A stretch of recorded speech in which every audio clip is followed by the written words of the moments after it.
action. I'm giving you the tools, right? I'm giving you the sandbox. I'm setting the table for you, but it's up to you to decide what you want to eat. Master Chief is human.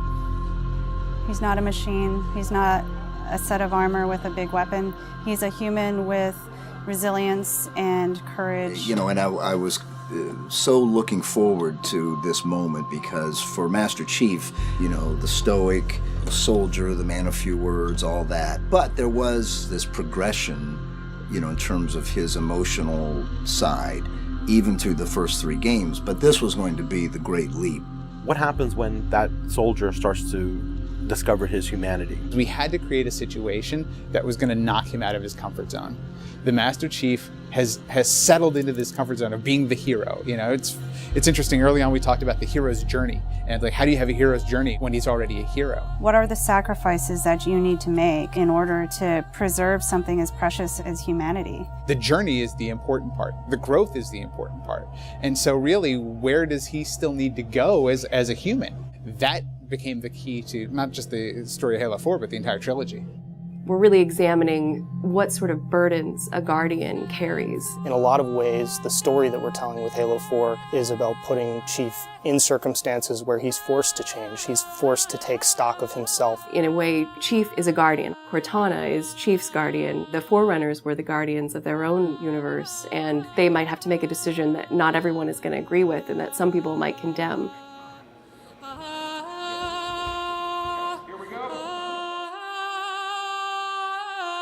It's almost like you're a little kid and you're just playing make-believe again. So you imagine everything. The table's here.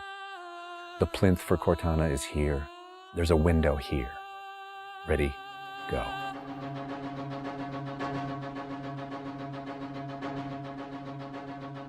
How can we immerse the player even more in this world that we've built around them? I'm not doing this for mankind. How can we have Chief have to deal with his own humanity? Everything had to be predicated by what the character needs were and what direction the characters needed to go in. The art direction specifically for Halo 4 isn't about creating an emotional tone for Halo 4, it's about creating an emotional tone for every single moment and experience that the player needs to understand.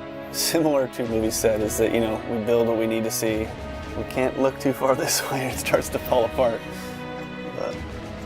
But back in here, things are looking good. Film is like, I'm going to create something and it's going to be awesome and I'm going to polish it and I'm going to own it, but I'm going to share it with you, which is very different than game storytelling, which is I'm going to give you all the tools, I'm going to give you all the possibilities, and it's up to you to discover it. Answering questions and answering the directions that the narrative had already taken to find the path forward for us as we started to tell the story. We're always telling these huge, big stories. We've got Infinity, it's the biggest ship that has ever been launched. We've got Requiem, which is like the biggest Forerunner artifact we've ever found. But in the middle of all of that, we've got this very small personal story between Master Chief and Cortana. You tell a story with every detail that you put into a game. Immersion is really what allows somebody to believe your universe and also to become emotionally caught up in your universe. Ready to get back to work? I thought you'd never ask. How do we make sure the sights and the sounds and the things that they're feeling as a player inhabiting that suit really comes through more clearly? And you know, technology has allowed us to do that with much higher fidelity than back in the CE days. Okay, so those are definitely bigger ones. Yeah, those start to get. Just because we've got more people. Let's roll video. Yeah. So this will be just video and audio only, no face, no mocap.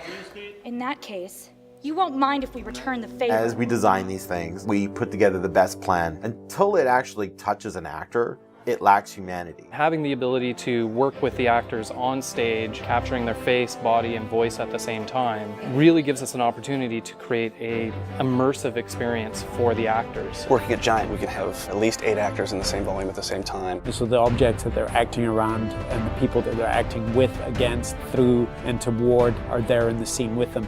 And it makes a huge difference. We sent out a breakdown for the characters and how we wanted them to feel. We ended up getting 80 or 90 submissions back through our casting team. Casting for the Master Chief is tough. You need a performer that has a really raw physicality to him, and yet he has to, within the confines of this suit, be able to relate and relay emotion. I like to express myself. I freely do it. I wholly do it. I enjoy it.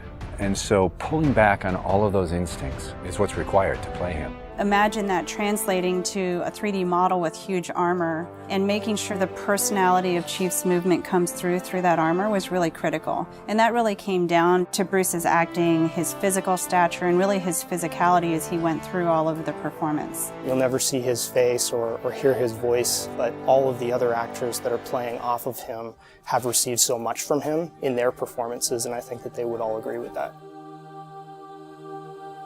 This is the low-res asset of Chief. We were afforded a little bit more budget since he's our hero. From the art process, storytelling is just about engaging the player. You don't have to answer any questions. You don't have to take them through a lot of loops of feeling. If the player's engaged, I think you've got the start.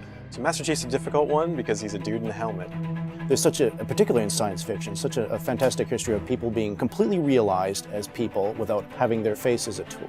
For us, it's making him feel like a real person. We have a nude male sculpt, and then from there we sculpt it on physically, a tech suit. And on top of this, guys, when we spend time just doing all the details and trying to add some of that functionality, even little bits here and there like Braille, and this just reads 117. I think it's connected to having even more modern visual flow when it comes to his lines, his design, the way you follow the outline of Master Chief. Trying to put it into an area where it feels realistic, that it feels kind of tankish. What do you think of a tank? You think square, you think metal, there's some wear and tear on the edges. So those things we want to grab, put them on the Chief so it communicates that. The fingers are missing here on these. They have armor caps that come on, but he doesn't have armor caps on his trigger finger or thumb finger so that he could have more tactile sense when he's shooting and loading his weaponry. The last thing we just changed was his visor. His visor picks up the elements based on the room that he's in. We want to take every inch of the character to tell a story as much as we can. Above all, he still needs to connect to the player and they still need to understand him as being that character. It's somebody who's been very loved over the last 10 years.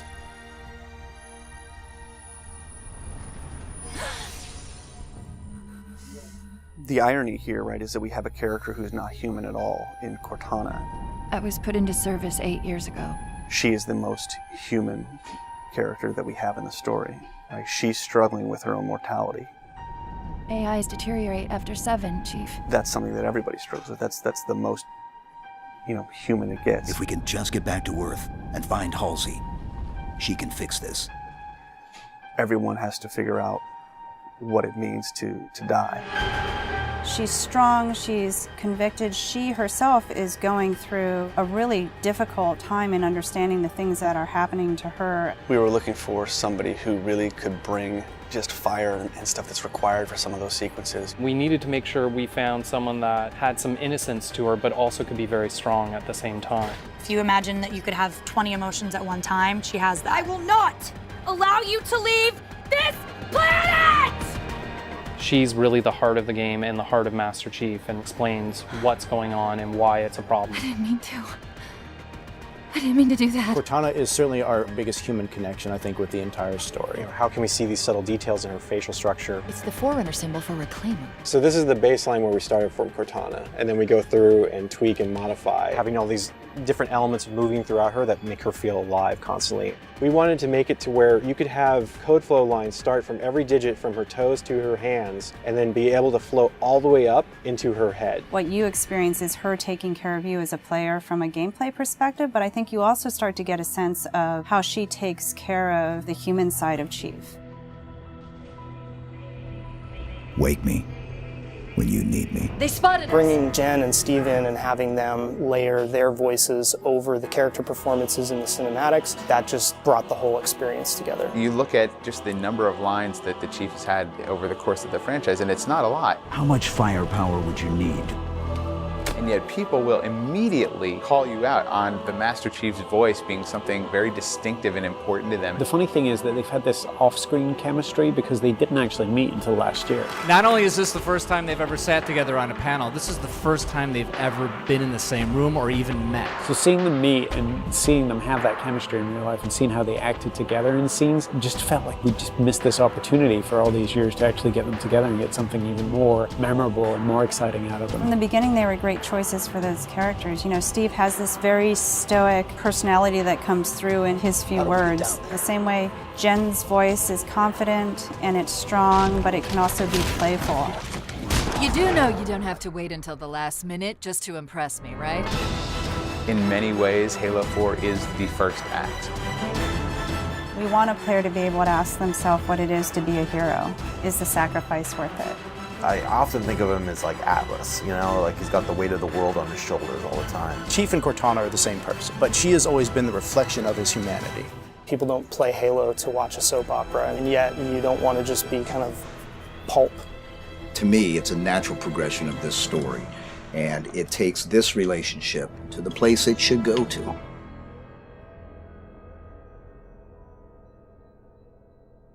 Don't make a girl a promise you can't keep.